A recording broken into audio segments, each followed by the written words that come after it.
Welcome to Inspired Artist Podcast with me, Porter Singer.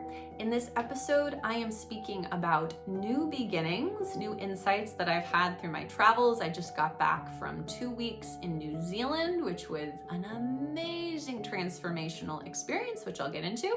So let's go. This episode is entitled New Zealand New Beginnings because I thought that was super apt. Thought it was actually kind of ironic that the place that I had the most resistance to visiting had the word new in it. You can't make this stuff up. Life is so cool. So I had the opportunity to visit New Zealand for the second time in my life. The first time that I went was right after The Lord of the Rings was released, after the whole series had finished. I think it was before The Hobbit. And I was so obsessed with that series. And I had wanted to go to Australia since I was really little for some reason. So when I graduated college, I saved up nannying and babysitting and stuff and living with my parents and decided that I was going to do this Pacific Rim sort of around the world trip, or around the Pacific Rim.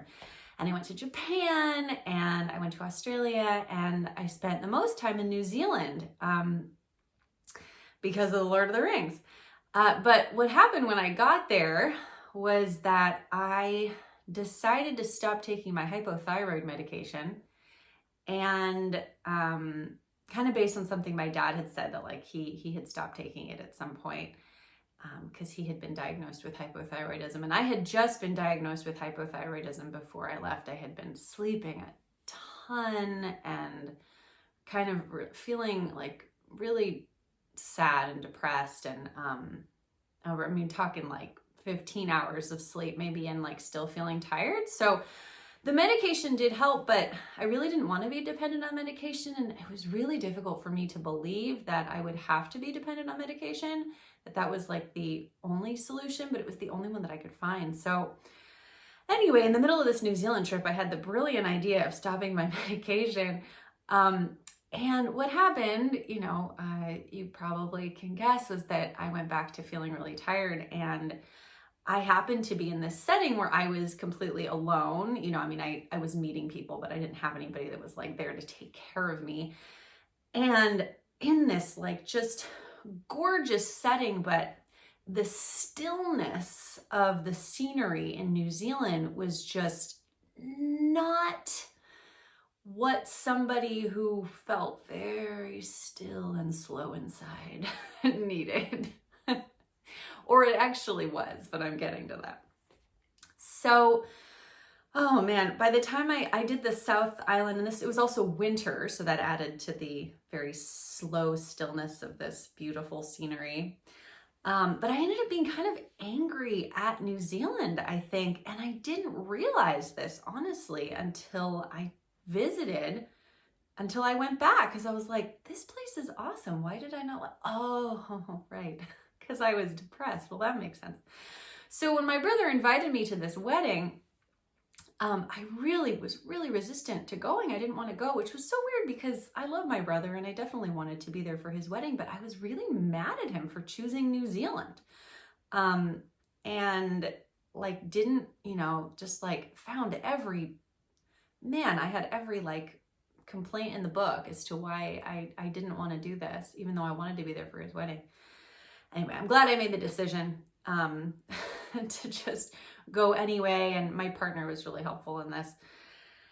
But I realized when I got there, I was like, oh, okay, I have a history with New Zealand, and it's time to write a new story.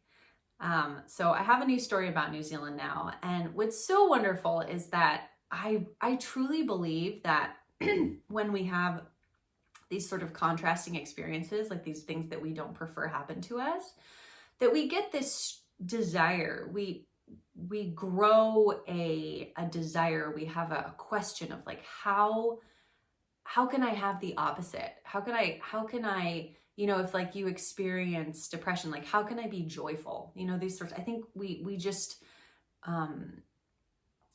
Abraham says, like, contrast causes us to ask, so this really hit home when I landed in New Zealand, because I could not have had the more opposite experience of New Zealand when I was there, especially like in the first few days. I was like, oh my God, like it's like I'm being compensated. It was like the opposite extreme. I was being compensated for all of the negativity I felt. Like, it was so overwhelmingly positive. It was really crazy. Like, the hotel we stayed at was so cool, and the food we had was so delicious. And it was we spent 2 nights at an airport hotel, which doesn't sound very nice, but it was like just kind of outside the airport. And even though it wasn't the best New Zealand had to offer, it was still pretty darn good. And we took this beautiful walk, and there's this just beautiful scenery. There's like all these sheep, in this little airport town. So it was pretty eye-opening just how different something can feel when your perspective changes. And I think that was the main point that I had about that. I also shared in an Instagram post that immediately after my New Zealand trip, but it didn't change my perception of New Zealand at the time, but immediately after my New Zealand trip, I went to Fiji. And in Fiji is where I met a yoga teacher who told me, after hearing that I, was experiencing like a lull in my energy and, all these things from hypothyroidism, she told me that I could heal my thyroid with this yoga exercise of basically stimulating the thyroid gland by moving my tongue around my mouth in this really weird way. And funny enough, I only did that a few times, but what it got me thinking was like, yoga can heal my thyroid. So immediately when I got back to Connecticut, which was where I was living at the time, or where I had been living before I went on this trip, was to find a yoga studio. And it became like my full-time job to do yoga. And through yoga, I discovered raw food. And through yoga, I discovered chanting. And I don't even remember the moment when the thyroid thing was a non-issue, but it was just a non-issue. And I had the opportunity at the yoga studio that I found to see Sean Johnson, the Wild Lotus Band, and that's where I heard a sonata recording for the first time, and everything sort of took off from there.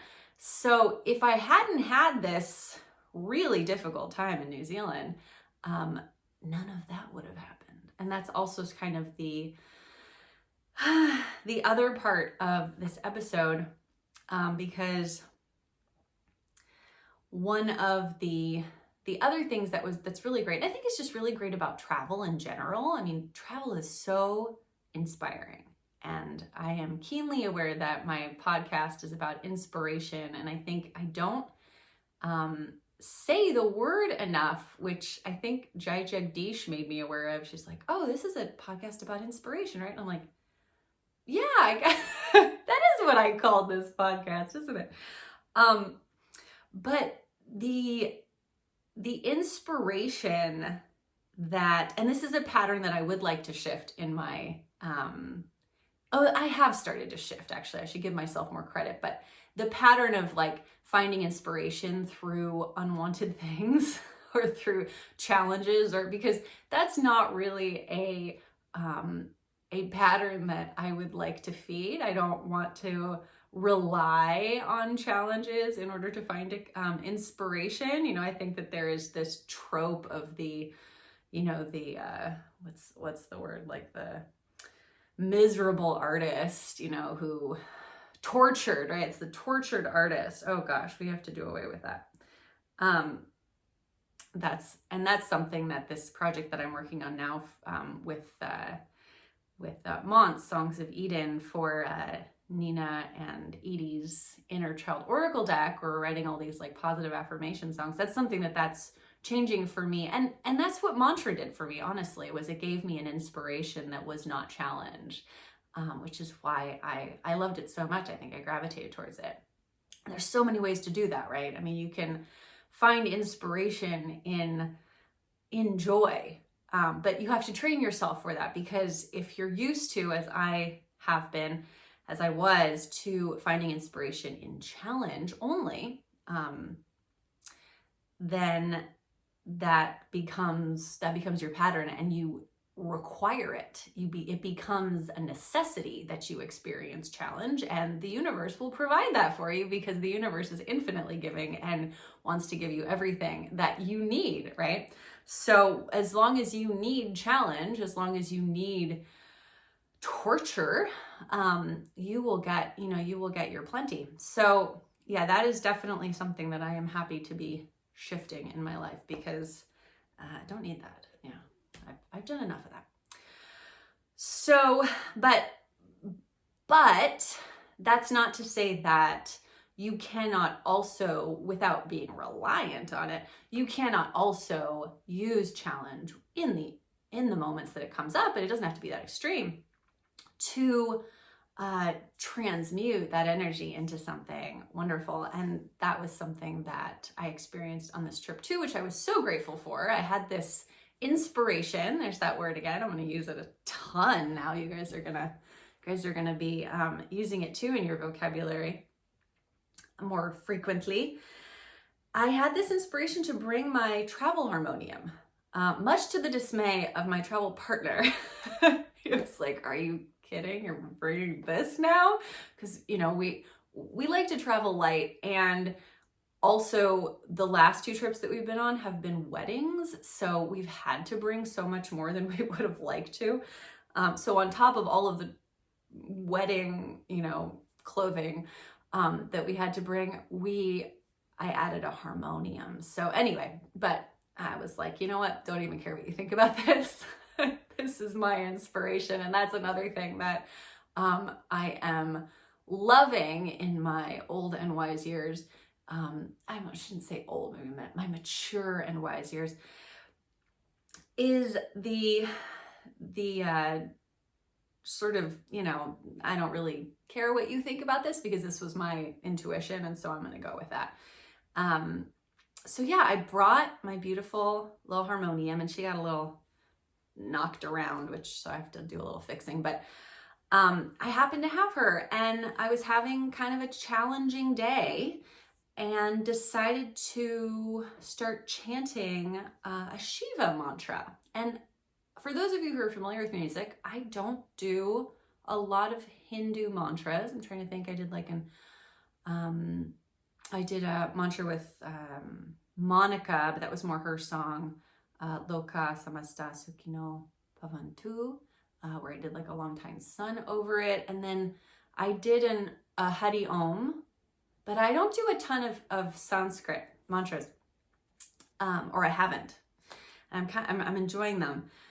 So I started chanting, and I had learned this mantra before I left, because Kirbanu, who's someone who's been on my podcast before, had made a post about Shiva being this really important energy that we can channel in order to move through things, move through challenges, things that sort of seem immovable, something we just want to transform. And I don't know, I'll let her speak to that if you want to go and check out what she talks about. She has cool Instagram videos where she talks about mantras and voice activation and stuff. But I was really grateful to her for that post, because I decided to learn that mantra, or a mantra. There's probably more than just one, but the Om Namah Shivaya Gurave Satchitananda Murtaye, that one. So I started chanting this in our little Airbnb with my harmonium that I was so thankful to have, because it would have been a much different experience without her. And I felt amazing, which I guess isn't surprising. But what was surprising for me is that I could use a Sanskrit mantra and create a whole energy field for myself that felt like a container, like a home. And I hope I'm describing this in a way that you can understand. When I first heard recorded mantra music, it was Sanatam's Grace album. And I don't think I've told this story on the podcast before, but I have a whole blog about it on Spirit Voyage that I wrote years ago. But I listened to her Reman Shabed in particular. Oh, this is such a cool story. Hopefully I can get back to what I was talking about before after I tell it.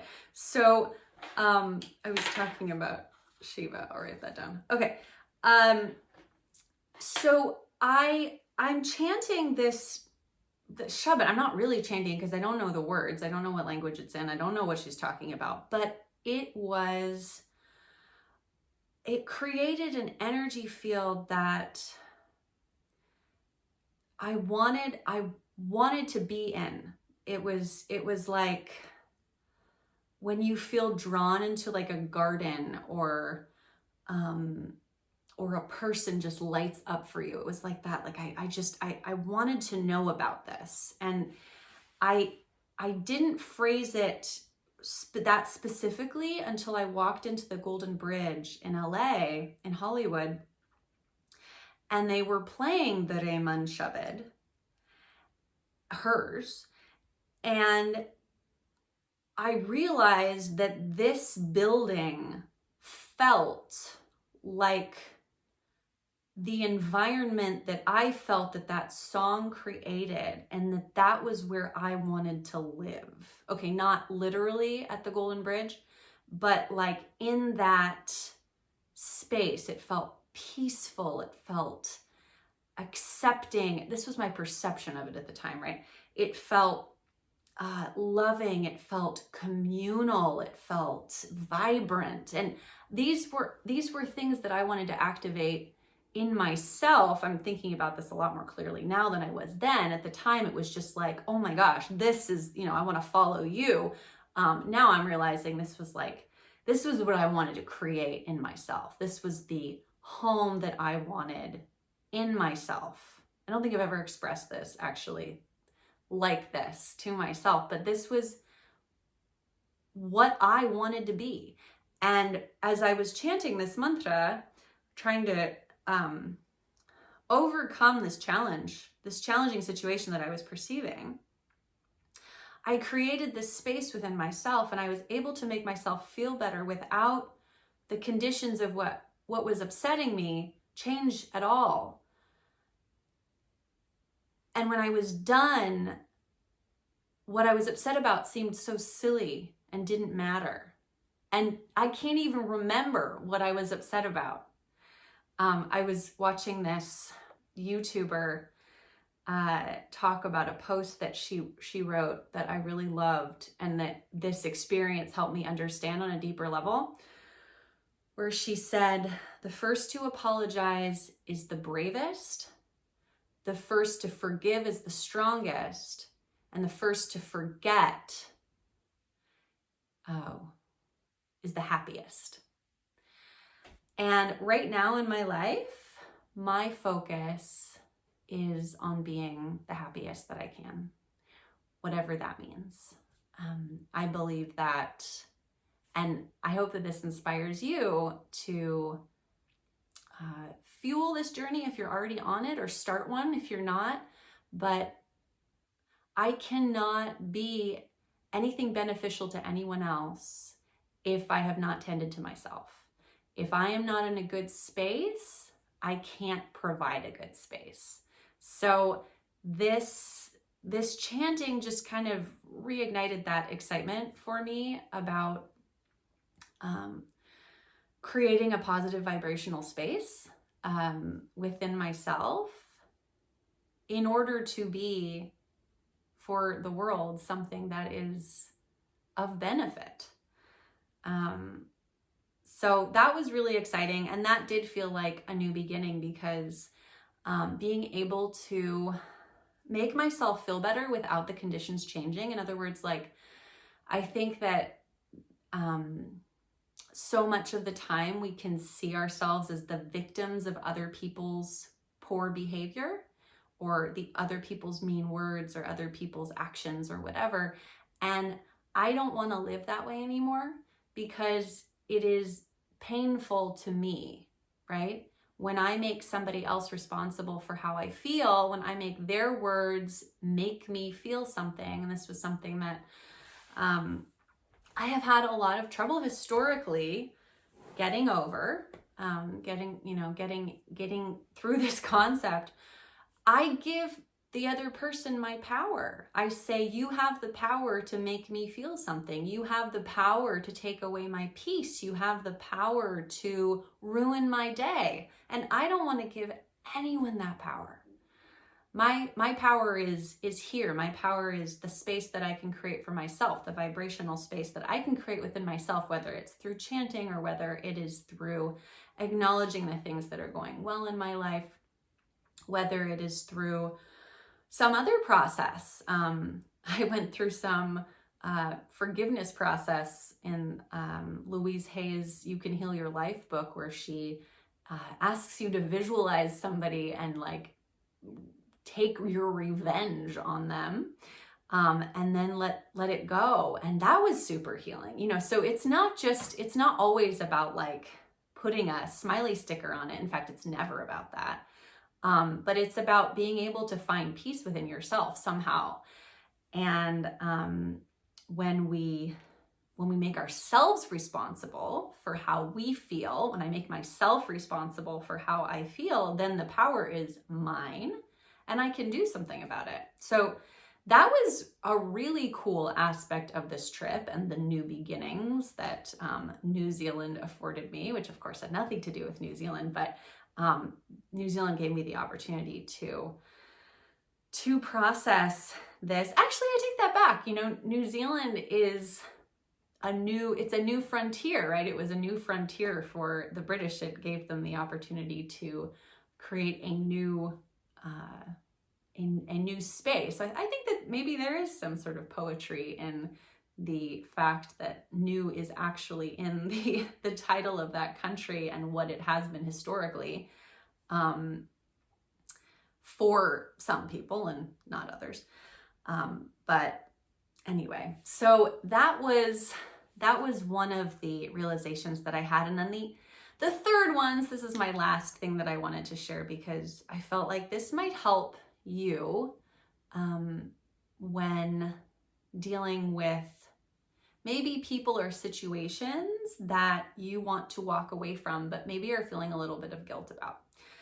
So I had a situation, I'm not going to go into detail about it, but I had a situation where it became necessary for me to pull away from somebody in my life. And I came to terms with the situation, which was actually quite, the situation itself was quite traumatic for me at the time, but it was also a huge wake-up call. It was a wake-up call to this sort of the remnants, this last remnants of feeling like a victim in my life, which I knew I wasn't intellectually, but I don't think I had really integrated within myself. And I'm still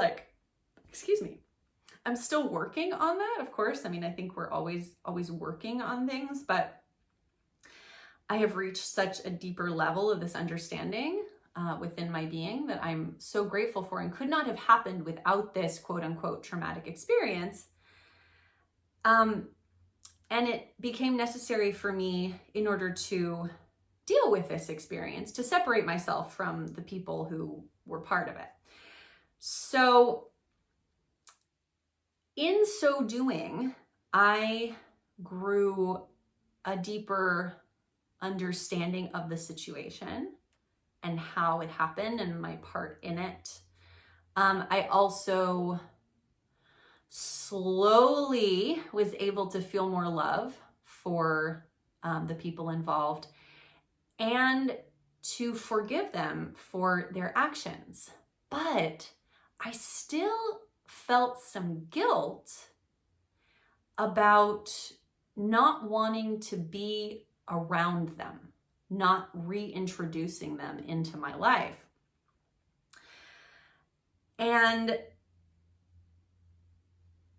because of their relationship to me, it was even trickier. But what I realized as I was doing this mantra, and Shiva has to do with fire, and I don't think I actually realized that that's why the analogy came to me until right now, which is kind of cool. But, fire has this transformational quality. But I was thinking, I was like, Porter, if you had been in a fire and you had experienced fear and burns and whatever, and you spent months healing from this experience, it would be amazing for you to not fear fire anymore, to not fear going into the building, to forgive the people who started the fire, to forgive yourself for being there. All these things, that would be an amazing feat. You don't need to go back into the fire. You don't need to start another fire and walk into it in order to prove that you've healed from this experience. So that's where I kind of am with this right now. And maybe it'll change, but for now, this is really a helpful analogy for me. I don't think we don't have to go back to the site of the pain to heal from it, to prove that we have healed from it, right? We can just keep going. We can keep going. And this analogy actually came to me because my friend brought up that old adage about how, if you think you're enlightened, go spend a week with your parents or something. And I was thinking, I was like, but why do you need to? Why do you need to prove your enlightenment? Why are you spending a week with your parents? Are you spending a week with your parents because you want to? Because that sounds like a fun idea? Or are you spending a week with your parents to prove to yourself that you're enlightened? I don't think you need to. I think you can just keep moving. I think we can, as we get older, as I get older, I know what experiences I want. I know what my preferences are, and I don't need to justify them anymore. So that's my little New Zealand New Beginnings podcast for you. I hope to see you in the next episode. And yeah, have a great day. Thanks for tuning into the podcast, y'all. Please like, subscribe, rate, comment, whatever the platform you listen to podcasts on offers you as a way to let its algorithm know that you're enjoying these episodes. That really helps. Also, there's some links in the podcast description notes that allow you to support the podcast in a way that benefits you and us. So please check those out. And if you'd like to stay in touch with me, you can sign up for my mailing list at portersinger.com. We'll see you in the next episode. Bye.